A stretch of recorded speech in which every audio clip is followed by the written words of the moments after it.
Chapter 7. The years went on as before, except that at each winter Wob slept less soundly, and each spring he came out earlier, and was a bigger grizzly, with fewer enemies that dared face him. When his 6th year came, he was very big, strong, and sullen, with neither friendship nor love in his life since that evil day on the Lower Piney. No one ever heard of Wob's mate. No one believes that he ever had one.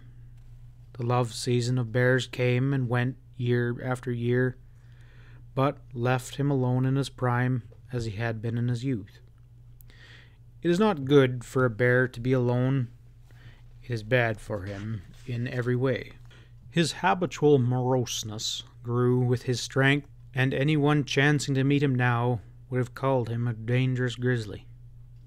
He had lived in the Mietzi Valley since first he betook himself there, and his character had been shaped by many little adventures with traps and his wild rivals of the mountains. But there was none of the latter that he now feared, and he knew enough to avoid the first, for that penetrating odor of man and iron was a never-failing warning, especially after an experience which befell him in his 6th year. His ever-reliable nose told him that there was a dead elk down there among the timber. He went up the wind, and there, sure enough, was the great, delicious carcass, already torn open at the very best place. True, there was that terrible man-and-iron taint, but it was so slight, and the feast so tempting, that after circling around and inspecting the carcass from his 8 feet of stature as he stood erect, he went cautiously forward, and at once was caught by his left paw in an enormous bear trap.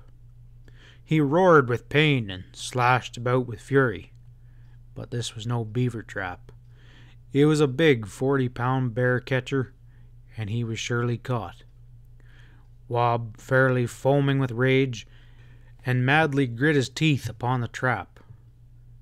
Then he remembered his former experience. He placed the trap between his hind feet, with a hind paw on each spring, and pressed down with all his weight. But it was not enough. He dragged off the trap and its clog and went clanging up the mountain. Again and again he tried to free his foot, but in vain, until he came upon a great trunk crossing the trail a few feet from the ground. By chance, or happy thought, he reared again under this and made a new attempt. With a hind foot on each spring and his mighty shoulders underneath the tree, he bore down with his titanic strength. The great steel springs gave way and his jaws relaxed, and he tore out his foot.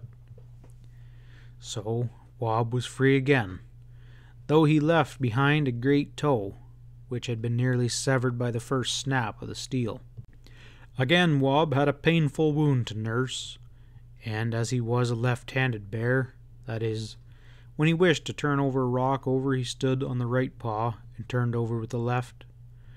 One result of this disablement was to rob him for a time of those dainty foods that were found under rocks and logs. The wound healed at last, but he never forgot that experience, and thenceforth the pungent smell of man and iron, even without the gun smell, never failed to enrage him. Many experiences had taught him that it is better to run if he only smelled the hunter or heard him far away, but to fight desperately if the man was close at hand. And the cowboys soon came to know that the upper Mietzi was the range of the bear that was better left alone.